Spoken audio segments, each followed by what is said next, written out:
суд приговорил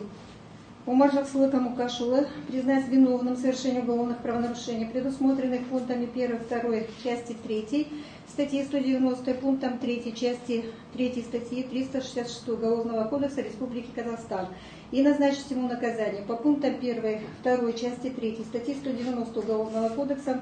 в виде лишения свободы сроком на 3 года с конфискацией имущества автомобиля марки Toyota Camry 80 с государственным регистрационным номерным знаком 567 АГУ-16, номер кузова ТС 403 00 48 47, с пожизненным лишением права занимать должности на государственной службе судьи в органах местного самоуправления, Национальном банке Республики Казахстан и его ведомствах, в уполномоченном органе по регулированию, контролю, надзору финансового рынка и финансовых организаций, государственных организациях и субъектах квазигосударственного сектора.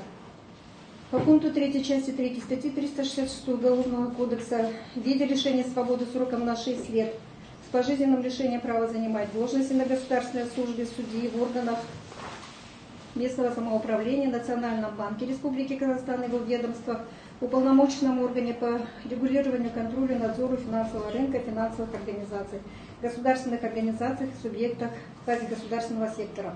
На основании части 3 статьи 58 Уголовного кодекса путем поглощения менее строгого наказания более строгим окончательно назначить наказание в виде лишения свободы сроком на 6 лет с конфискацией имущества автомобиля марки Toyota Camry 80 с государственным регистрационным номерным знаком 567 АГУ-16, номер кузова ТС 403 00 48 47, с пожизненным лишением права занимать должность на государственной службе судьи в органах местного самоуправления, Национальном банке Республики Казахстан и его ведомствах, уполномоченном органе по регулированию, контролю, надзору финансового рынка